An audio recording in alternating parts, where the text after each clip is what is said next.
Hello प्यारे दोस्तों, कैसे हैं आप लोग। आशा करते हैं अच्छे होंगे।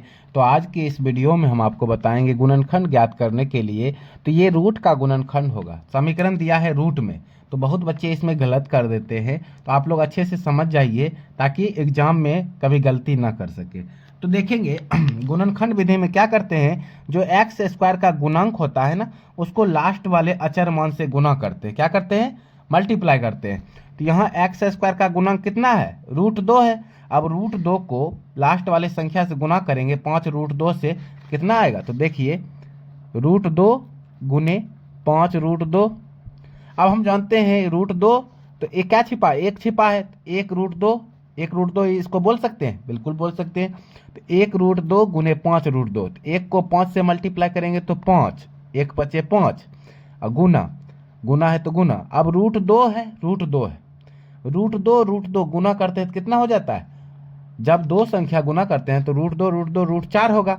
अब √4 को बाहर करेंगे तो 2 आ जाएगा। या फिर दो संख्या जब समान गुना करते हैं, रूट में रहता है, तो उसमें से एक संख्या बाहर आ जाता है, यानी 2। तो कितना हो गया? 5 दूना 10। अब दो संख्या लेना, गुणनखंड करना है। अब दो संख्या लेना है, ऐसा दो संख्या जिसको गुना करने पर कितना आ जाए? 10 आ जाए। और जोड़ने घटाने पर, जोड़ने पर क्यों? तो देखो, घटाने पर इसलिए नहीं क्योंकि यहाँ प्लस है। अगर माइनस रहता है ना तो घटाने पर कितना आता? 7। लेकिन यहाँ प्लस है तो जोड़ने पर कितना आना चाहिए? 7 आना चाहिए। तो हम दो संख्या क्या लेंगे? तो दो संख्या हमारा हो गया 5 और 2। 5 2 जोड़ेंगे तो 7 होगा, और 5 2 को गुना करेंगे तो 10 हो जाता है हमारा। ठीक है, अब वैसे बना देते हैं।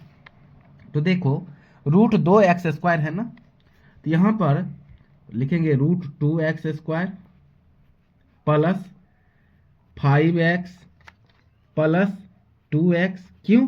क्योंकि प्लस प्लस प्लस होता है, 5 और 2 होता है हमारा 7। फिर प्लस 5 √2 है तो 5 √2 ऐसे को ऐसे लिख देते हैं, बराबर 0। यहाँ तक कोई दिक्कत नहीं। अब समझिए, यहाँ ये अलग हो गया और ये दो अलग हो गया, अलग अलग पार्ट हो गया। अब यहाँ से क्या हम बाहर करेंगे? कॉमन करना पड़ता है। तो क्या बाहर करते हैं? तो √2x² है प्लस 5x है, तो √2 बाहर नहीं होगा तो x बाहर होगा। क्या होगा बाहर? x। अब यहाँ √2x² था, तो यहाँ क्या बच गया? √2x बच गया। क्यों? क्योंकि x बाहर किए हैं तो x को √2x से मल्टीप्लाई करते हैं तो हमारा होता है √2x²। फिर प्लस, जब x बाहरे कर लिए हैं तो यहाँ 5x है तो क्या बच गया हमारा? 5। ठीक है, फिर प्लस है तो प्लस। अब यहाँ पर क्या बाहर करेंगे? तो 2x है। अब हम आपको बताएं कि जब दो संख्या, यानी कि 2 को हम लिख सकते हैं √2 गुने √2 लिख सकते हैं। तो यानी कि √2 गुने √2 क्या होता है हमारा? 2 होता है। तो √2 गुने √2 2 होता है, तो 2 को हम लिख सकते हैं, यहाँ √2 बाहर कर लेते हैं। जब √2 बाहर किए तो √2 गुने √2, तो एक √2 बाहर कर लिए तो एक √2 बच गया। तो यानी कि √2 बाहर किए तो यहाँ क्या बच गया? √2x। क्यों? क्योंकि इसको इसको मल्टीप्लाई करेंगे तो 2x हो जाएगा। फिर प्लस है तो प्लस। अब हम लोग समझेंगे, √2 बाहर किए हैं तो यहाँ है 5 √2, तो यहाँ क्या आ जाएगा? 5। क्यों? क्योंकि 5 को √2 से मल्टीप्लाई करेंगे तो 5 √2 होता है। तो दोनों ब्रैकेट में बराबर आना चाहिए, ठीक है, तभी सही बनेगा। तो आप लोग हमेशा याद रखिएगा, ठीक है। तो √2x, जब √2 बराबर में है ना ब्रैकेट में, तो एक √2x प्लस 5 बाहर आ जाएगा। तो देखेंगे, दो ब्रैकेट में समान था ना, तो जब बराबर होता है तो एक बाहर आ जाता है। तो √2x प्लस 5 एक बाहर आ गया। अब क्या बच गया हमारा? x प्लस √2, तो एक बच गया हमारा x प्लस √2। तो यही क्या निकल गया? दो गुणनखंड निकल गए। क्या निकल गए? गुणनखंड निकल गया। अब इसी में कहता है अगर मूल ज्ञात करने के लिए, तब हम x का वैल्यू निकाल लेते हैं, तो अब क्या निकल जाता? मूल ज्ञात हो जाता। अब हम दूसरा क्वेश्चन आपको बता रहे हैं कि जैसे रहेगा x², दूसरा क्वेश्चन दे देते हैं, x²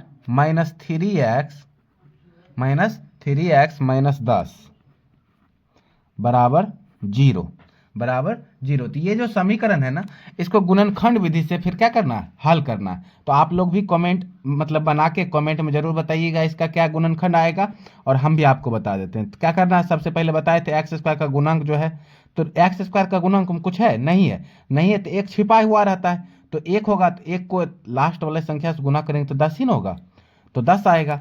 अब इस 10 को दो संख्या में तोड़ना है, जिसको जोड़ने घटाने पर कितना आए? 3 आए। अब घटाने पर क्यों, क्योंकि माइनस का चिन्ह है, उस वहाँ पर प्लस था ना तो जोड़ रहे थे, यहाँ पर माइनस है तो घटाने पर।